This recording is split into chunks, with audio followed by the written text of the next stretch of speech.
कैसे हम कहीं हमर बात ना बुझाई रे, ते खाली सुनबे चोली लहंगा वाला भाई के।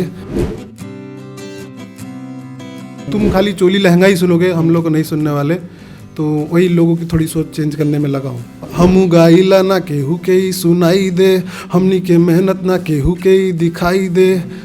और कैसे हम कहीं हमर बात ना बुझाई रे, ते खाली सुनबे चोली लहंगा वाला भाई के। मेरी मिट्टी है मेरे रग रग में, मुझे हर जगह उसे पाना है। कुछ बात है उन हवाओं में, मुझे लौट के वापस जाना है। 8 साल से रैप के सफ़र में गांव से आया मैं रैप करने शहर में।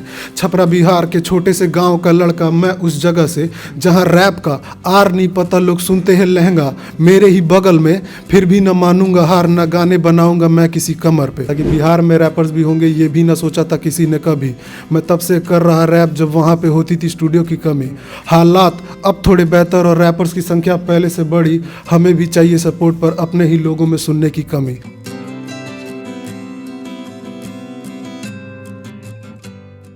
नमस्कार, स्वागत है आपका द इंडिया टॉप में। और इसी के साथ साथ द इंडिया टॉप और उसकी पूरी टीम आप सभी को साल 2022 में स्वागत करती है।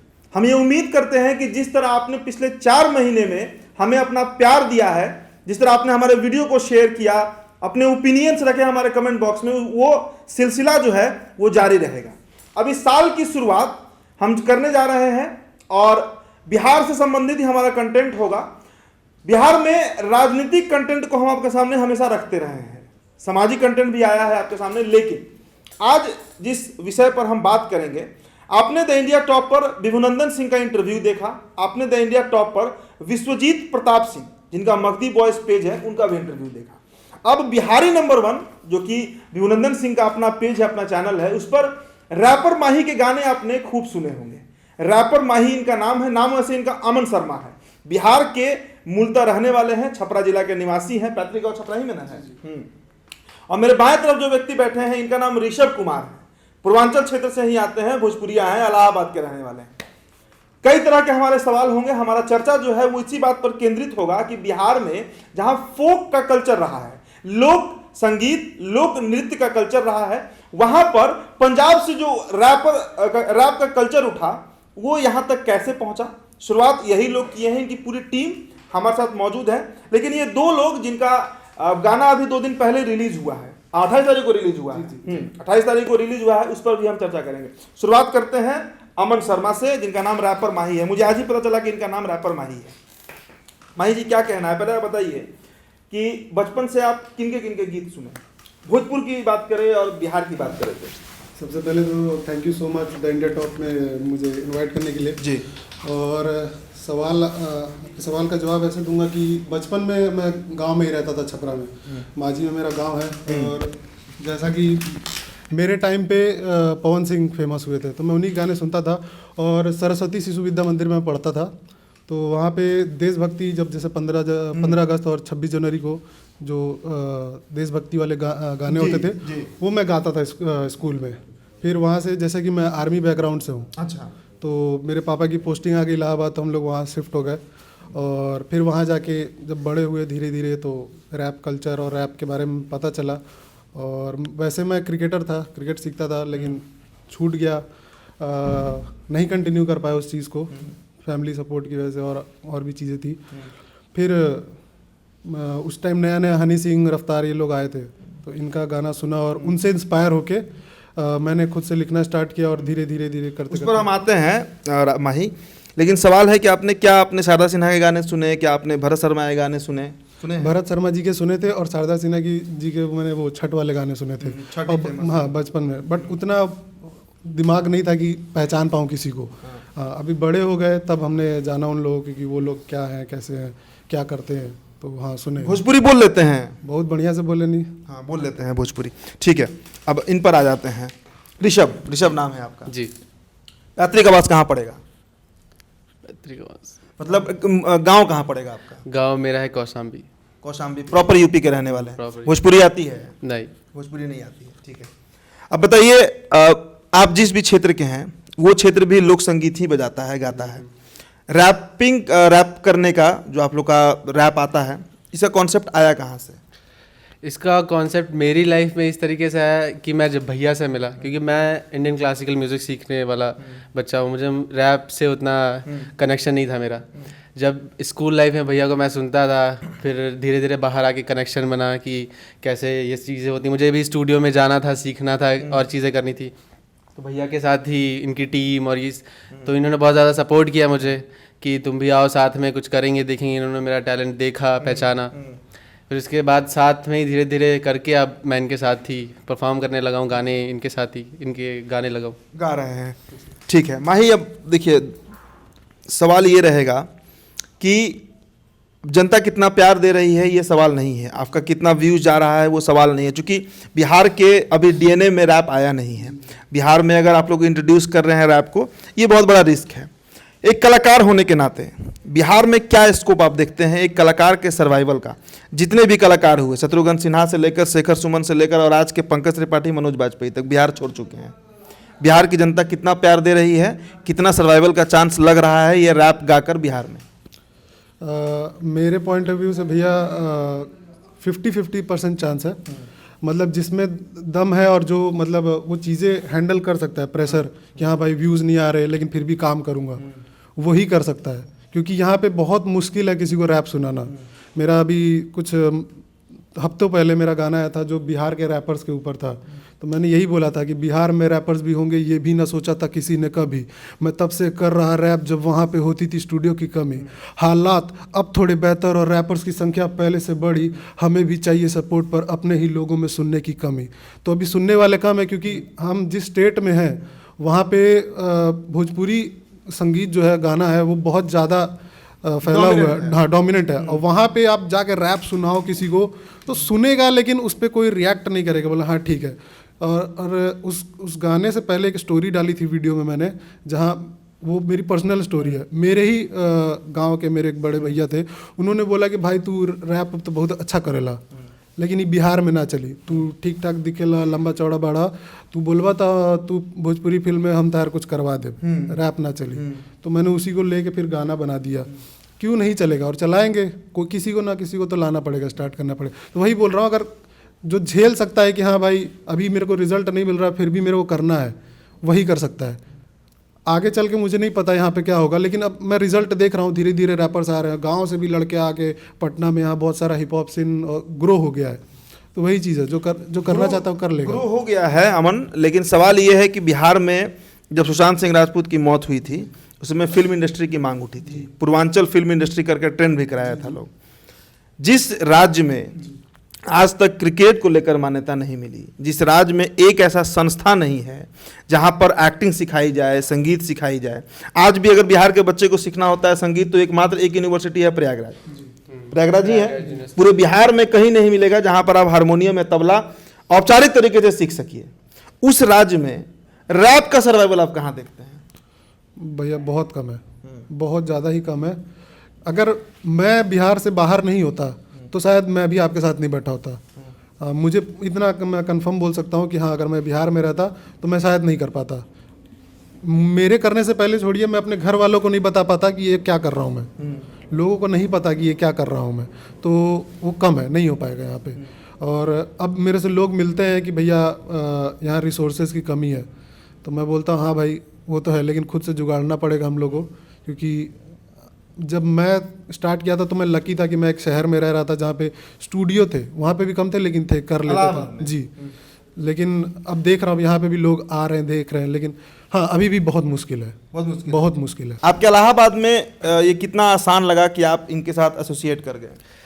ये इस तरीके से हुआ कि इजी वहाँ पे भी नहीं है इलाहाबाद में, क्योंकि जितने भी जहाँ पे इंडस्ट्री है नहीं, जहाँ पे मार्केट ही नहीं है इन चीज़ों का, मतलब कि आर्टिस्टिक फील्ड का कोई उतना सपोर्ट या कुछ भी वो नहीं है, एक्सपोजर नहीं है कि लोग वहाँ पे काम कर सके या उनके पास काम आए, बहुत सारी चीज़ें हैं। तो वहाँ से अगर आपको ग्रो करना है तो पहले तो, क्योंकि किसी का सपोर्ट तो होता नहीं है आर्टिस्टिक फील्ड में, है कि जब तक आप कुछ करोगे नहीं तब तक आप कोई किसी को सपोर्ट करने नहीं वाला। तो वैसे ही मेरा भी वही था कि कुछ ना कुछ करके बस यहाँ से बाहर जाना है पहले, पर बाहर जाने के लिए भी पहले कुछ दिखाना पड़ेगा पेरेंट्स। बाहर कहाँ? मुंबई? मुंबई कि एटलीस्ट क्योंकि वहाँ पे इंडस्ट्री है तो काम वहीं पे मिलना है। इलाहाबाद में तो काम मिलने से रहा, और ना तो हम किसी बड़ी फैमिली से या बहुत ज़्यादा पैसे वाले हैं कि किसी भी चीज़ को अफोर्ड कर पाएँ। तो ये चीज़ें ऐसी शुरू हुई, फिर धीरे धीरे भैया ने मुझसे मिला और बहुत सारी बातें हुई कि कैसे चीज़ों को करना है। फिर बोले कि हम इलाहाबाद में ही रख के कुछ ऐसा करेंगे कि हमें काम बाहर से मिले, हम रहकर हम इलाहाबाद में ही करेंगे वो चीज़ें। तो वैसे शुरुआत हुई। ठीक है, अब एक अहम सवाल पर आ जाते हैं। भोजपुरी लोकगीत में अश्लीलता आ चुकी है, आपका जो अपना एक ट्रेट है रैप का, इसमें अश्लीलता कब आएगी? क्योंकि भोजपुरी में कुछ भी आता है तो उसमें अंतोगत्वा अश्लीलता ही आ जाता है। अतः अश्लीलता पे कुछ अभी तक आप गाए हुए हैं कि नहीं? नहीं भैया, बिल्कुल नहीं। मेरा तो अश्लीलता के खिलाफ कुछ गाए हैं कि नहीं? नहीं। हाँ, अश्लीलता के खिलाफ गाए हैं? के खिलाफ तो गाया हूँ। हाँ, क्या क्या गाए हैं तो सुना दीजिए। 8 साल से रैप के सफ़र में गांव से आया मैं रैप करने शहर में। छपरा बिहार के छोटे से गांव का लड़का मैं, उस जगह से जहां रैप का आर नहीं पता, लोग सुनते हैं लहंगा मेरे ही बगल में, फिर भी न मानूंगा हार, न गाने बनाऊंगा मैं किसी कमर पे। तो ये चीज़ इसीलिए थी। हमू गाइला ना केहू के ही सुनाई दे, हमनी के मेहनत ना केहू के ही दिखाई दे, और कैसे हम कहीं हमर बात ना बुझाई रे, ते खाली सुनबे चोली लहंगा वाला भाई के। तो यही चीज़ है कि तुम खाली चोली लहंगा ही सुनोगे, हम लोग को नहीं सुनने वाले। तो वही लोगों की थोड़ी सोच चेंज करने में लगा हूँ, और मेरे साइड से तो नहीं आएगा, रैप में नहीं आएगा। हाँ, नहीं आएगा। लेकिन और जो लोग हैं अब हिट कर चुकी, व्यूज अभी कम जा रहा है, साफ तौर पे कह रहा हूँ। किसी के भी रैप वाले वीडियो, खासकर अगर भोजपुर ये बिहार की बात करें तो कम जा रहा है। तो कहीं ना कहीं अब लोग तो इस फिराक में होंगे, चलो थोड़ा सा अश्लीलता डालते हैं तो व्यूज भागेगा। अब यह वो तो बहुत सारे आर्टिस्ट के दिमाग में आता है। कभी कभी हम भी सोच लेते हैं कि यार क्या हम लोग इतना अच्छा कर रहे हैं, लेकिन कोई देख नहीं रहा। हमारे भी दिमाग में आता है, कोई बाहर से भी आके मेरे को सजेस्ट कर देता है, यार एक बार इस पे बना के देखना, एक बार तू फेमस हो जाएगा, उसके बाद करते रहना। तू फेमस होने के लिए बहुत एडवाइस देते हैं कि तू पहले बना, लोगों को यही चाहिए, चाहे तू जितना सोच बदल ले। अब तो मेरे से लगता है कि मेरी ऑडियंस भी बोर हो गई कि भैया कितना बिहार बदलिएगा, नहीं होने वाला यहाँ पे। आप अपना करियर पे ध्यान दीजिए, मत बदलिए बिहार, ऐसे ऐसे लोग मैसेज करने लगे हैं। तो वो होता है। मैं अगर करना चाहूँ मैं कर सकता हूँ, क्योंकि मेरे पास सारे रिसोर्सेज है, अच्छा स्टूडियो है, अच्छा प्रोडक्शन हाउस है, सब कुछ है, अच्छा एक प्लेटफॉर्म है। मैं करना चाहूँ तो कर सकता हूँ फेमस होने के लिए, लेकिन वो अंदर से आवाज़ नहीं आती। और वो है ना कि अपने माँ बाप को नहीं वो शक्ल दिखा पाऊँगा मैं, गंदे गाने गा के फेमस होने वाला, वही चीज़ है। चलिए, तो ये युवा हैं जो अश्लील गाकर अपने माता पिता को अपना चेहरा नहीं दिखा सकते हैं। आप बता दीजिए टीम में कितने लोग हैं और फ्यूचर का क्या प्लान है? और जो 28 तारीख को गीत आया है, जो गाना आप लोग का आया है, उस पर क्या कहना? हमारी टीम में है 5 लोग हैं। 5 ही लोगों की पूरी टीम है? पूरा प्रोडक्शन हो जाता है? पूरा प्रोडक्शन हो जाता है। वीडियो का भी सारा काम भैया ही, वीडियो डायरेक्टर है हमारे राकेश भैया, वो करते हैं। और म्यूज़िक का काम सारा क्या कहते हैं, अनुराग भैया करते हैं। और मैं थोड़ी मोड़ी हेल्प कर देता हूँ भैया के, अनुराग भैया की, और गाना गाता हूँ इनके साथ। भैया ही सारे रैप करते हैं, और भी 2-3 लोग और हैं साथ में। अभी हमारा जो गाना 28 तारीख को आया है, वो मेरा गांव, जो उस बेस पे है कि जो लोग शहर में रहते हैं, काम करते हैं, वो अपने गांव को बहुत ज़्यादा मिस करते हैं, या उन चीज़ों को कहने का मतलब याद करते हैं कि मैं शहर में आ गया, मेरे गांव में मैं ये करता था, बहुत सारी चीज़ें हैं। तो उसके बेस पे ये गाना है। और हाँ, ये गाना शायद आप लोगों को बहुत ज़्यादा पसंद आएगा। सुना दीजिए 2 लाइन। मेरी मिट्टी है मेरे रग रग में, मुझे हर जगह उसे पाना है। कुछ बात है उन हवाओं में, मुझे लौट के वापस जाना है। ये गाने का हुक पार्ट है, ये गाने की मेन लाइन है। चलिए, तो आप तो ठीक अच्छा गा रहे हैं, पसंद भी आ रहा है। कब तक सक्सेस का आप उम्मीद रखते हैं, या फिर सक्सेस नहीं मिलेगा बिहार में, क्या लग रहा है? भैया मैं ऐसी फील्ड में हूँ, और ख़ासकर ऐसे स्टेट में हूँ जहाँ इसका कोई गारंटी नहीं है। वो एक गाना चाहिए जो हिट कर जाए सबको। बिहार में तो हो रहा है, नाम हो रहा है, लोग पहचानने लगे हैं अब, लेकिन पूरे इंडिया के लिए एक गाना चाहिए। और वो एक गाना या तो अगले 2 साल में भी आ सकता है, 40 साल में भी आ सकता है। कोई सक्सेस की कोई आप विभुनंदन सिंह से चर्चा होती है? विभुनंदन सिंह भी बिहार छोड़ दिए हैं, चर्चा होती है, चूंकि आप उनसे एसोसिएटेड रहते हैं। जी भैया, क्या बोलते हैं? हमेशा होती है। बहुत मोटिवेट करते हैं, बोलते हैं कि यार तुम पहला है, तुम कर लेगा, तू करेगा, तू चेंज करेगा। और हाँ, सच है कि मैं अगर यहाँ तक पहुँचा हूँ तो उनका भी बहुत बड़ा हाथ है। उन्होंने ही मुझे वो प्लेटफॉर्म प्रोवाइड कराया था। और मैं कुछ नहीं था उससे पहले, और अभी मैं कुछ हूँ, कुछ लगता है मेरे घर वालों को भी लगता है कि हाँ अब ये कुछ कर लेगा। तो डांस कहाँ से आप सीखे? बड़ा अच्छा डांस करते हैं, वीडियो आपका हम देखे हैं। नहीं भैया डांस नहीं करता, बट हाँ मेरा हाथ तो बड़ा अच्छा आप हिला लेते मतलब हैं, वो है बहुत अच्छा कर लेते हैं। क्योंकि मैं बाहर के रैपर्स को ज़्यादा सुनता हूँ, तो उधर देखता हूँ। कोर्स किए हैं इसका? नहीं इन सब बस का- देख कर। हाँ, बस बहुत कोर्स अच्छा कर लेते हैं। इसका कोर्स नहीं है, बट हाँ ये है, ये ज़रूरी है कि कोई भी अगर रैपर है या कोई भी आर्टिस्ट है तो हाँ वीडियो में दिखना अच्छा ज़रूरी होता है। मेरा जो सबसे हिट गाना था हाँ हूँ मैं बिहार से, उसमें मैं अच्छा नहीं दिख रहा था, मुझे बड़ा अफसोस होता है कि काश मैं थोड़ा अच्छा दिखता उसमें। बॉडी कब से बनाने का हाँ तो वो आ गया, मतलब पिछले 2 साल से। कॉलेज था जब मैं चंडीगढ़ रह रहा था कॉलेज में, तो वहाँ पे आप जानते ही सारे स्मार्ट बॉडी बिल्डर होते, तो उनको देख के था और फिर धीरे धीरे करने लगा मैं यहाँ पे आके। जी चलिए, तो अच्छी फिजिक है इनके पास, टैलेंट है इनके पास, रैप कर लेते हैं, एक पूरी टीम है इनके पास। मात्र 5 लड़के हैं। उम्र कितनी होगी? 25 साल से कम ही होगी अभी सबकी, 25-26 साल की ये युवा है। पूर्वांचल में कहूँ ज़्यादा अच्छा रहेगा, बिहार यूपी में बांटना सही नहीं होगा। इलाहाबाद से हैं लोग और छपरा से, यहीं से हैं लोग, और बाहर से भी है नहीं। और इनके टैलेंट को अगर बिहार नहीं पसंद करता है, इनके टैलेंट को अगर बिहार कद्र नहीं देता है, प्यार नहीं देता है, इज्जत सम्मान नहीं देता है, तो फिर बिहार अश्लीलता के राह पर जो चल रहा है, और खासकर भोजपुरी फिल्म इंडस्ट्री की बात करें, जो ताज़ा विवाद भी आपने देखा पवन सिंह और खेसारी लाल यादव का, शायद बिहार की नियति और बिहार के भविष्य में यही अश्लीलता बनी रहेगी अगर ऐसे युवाओं को हम सपोर्ट नहीं करते हैं। तो इंडिया टॉप की तरफ से मैं उदित तारण निजी तौर से जो तमाम दर्शक हैं उनको यह आग्रह करता हूं कि इनकी टीम को सपोर्ट करिए। बिहार में एक नया ट्रेंड सेट करना चाह रहे हैं रैप के माध्यम से। वो रैप जो कभी दिल्ली के उधर ही सुनने को मिलता था, आज अपनी मातृ जुबान में, मातृभाषा में, भोजपुरी में सुनने को मिल रहा है। बहुत बहुत शुक्रिया।